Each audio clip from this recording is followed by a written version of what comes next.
Agradezco al doctor Enrique Ochoa Reza, él es diputado por el Partido Revolucionario Institucional, fue presidente del PRI, fue director de la Comisión Federal de Electricidad, está hoy con nosotros porque ellos tienen una serie de propuestas, de solicitudes que le hacen al gobierno de López Obrador para enfrentar lo que ya estamos viviendo. Diputado Enrique, gracias, buenos días. Alejandro, muy buenos días, me da mucho gusto saludarte a ti, a tu auditorio, a tu equipo de trabajo. Muchas gracias. En el Heraldo TV, deseándoles que estén bien de salud y que trabajemos juntos para salir adelante de esta crisis. Igualmente, diputado, ¿qué están proponiendo ustedes? ¿Qué le están pidiendo, sugiriendo, o no sé cuál sea el tono, al gobierno de López Obrador para enfrentar lo que ya traemos encima, la crisis de salud y la crisis En el Congreso económica? Estamos trabajando a favor de las familias mexicanas, que requieren certeza, empatía y unidad para enfrentar la angustia que produce la pandemia del coronavirus. Y por eso 162 legisladoras y legisladores de 4 partidos políticos distintos decidimos poner a un lado nuestras diferencias y unirnos para proponer 2 objetivos que nos unen. El primero, trabajar para superar la emergencia médica inmediata con el propósito de mantener a las familias mexicanas saludables e informadas. Y para ello nos pronunciamos firmemente porque las y los médicos, enfermeras, químicos, técnicos, trabajadores sociales, personal administrativo y de limpieza del sector salud, así como todos quienes participan en sectores esenciales de la economía y que nos permiten a muchos quedarnos en casa mientras ellos dan la batalla, que tengan todo el respaldo social, todo el respaldo institucional y el equipo necesario para protegerse y para poder contribuir a salvar vidas. Es vital que tengan todo el equipo necesario para hacer su trabajo. Y en segundo lugar, estamos proponiendo gestionar la creación de políticas públicas oportunas para prevenir que se pierdan empleos, oficios y empresas. Cada empleo, oficio y empresa salvados permitirán una mejor recuperación económica para todos pasando la pandemia. Ahí el propósito es muy claro, que ninguna familia se quede sin dinero en el bolsillo y que ninguna empresa se quede sin liquidez para trabajar. Tenemos que evitar la mortandad del empleo. Y a partir de ahí proponemos 10 medidas para mejorar la salud pública y 10 medidas para superar la emergencia económica. Enrique, ¿cuáles son las medidas, las más destacadas de lo que proponen tanto en salud como en materia económica? ¿Cómo no? La primera en materia de salud, que se lleven a cabo pruebas masivas a la población que permite establecer estrategias de mitigación focalizadas.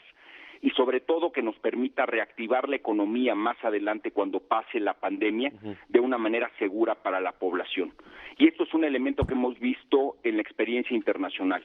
Los países que han superado con éxito la pandemia han hecho miles, si no es que millones de pruebas a la población para protegerla y para poder recuperar el desarrollo económico.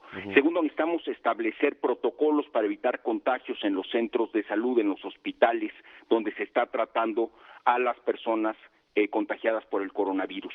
Es muy importante que se regularicen las plazas de base para el sector hospitalario público, para que los médicos, las enfermeras y el personal puedan estar trabajando con certeza económica y además que se les pague en el ámbito público el 30% más por actividades de riesgo.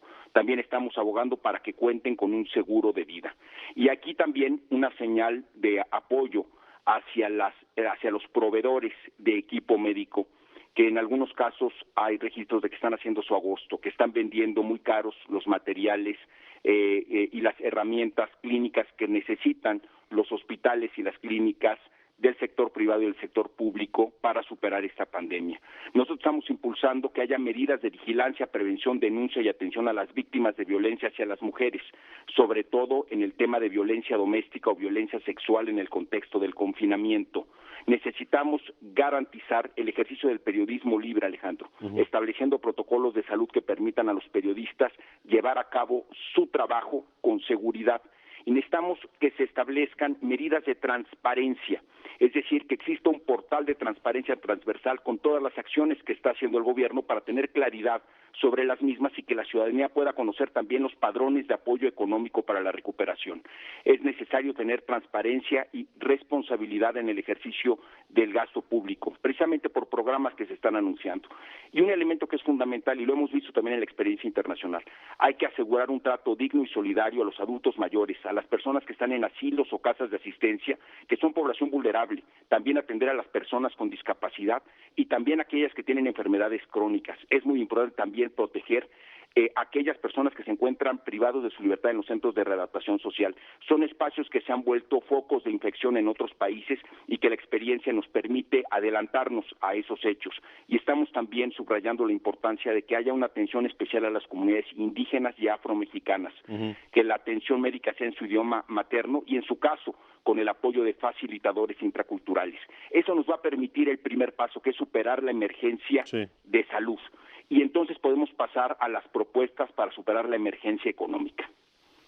Y en esas propuestas que pues son también muy importantes, Enrique, hablan, entre los puntos que recuerdo, de los cobros de la energía eléctrica.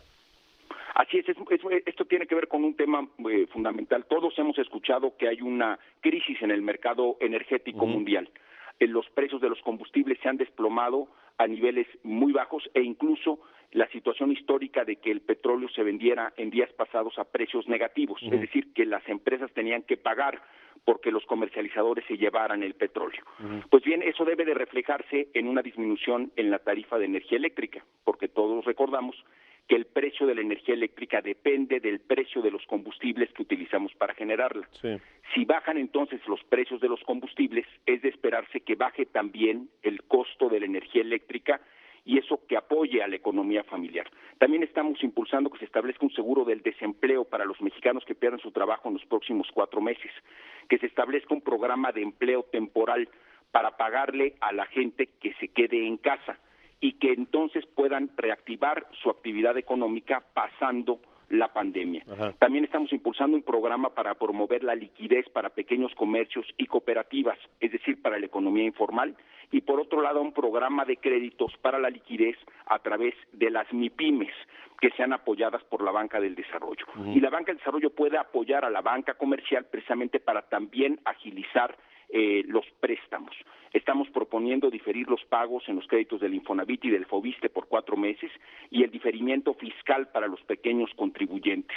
Estamos promoviendo que se proteja la cadena de abasto de alimentos en todo el país.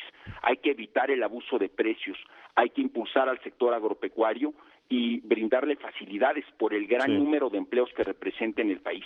Y hay que hacer acciones de emergencia en el sector turismo. Alejandro, el sector turismo le da trabajo a millones de mexicanas y mexicanos y hay que buscar la reactivación inmediata de hoteles, comercios y servicios una vez que concluya la contingencia. Son medidas económicas que estamos buscando para que podamos salir adelante como país.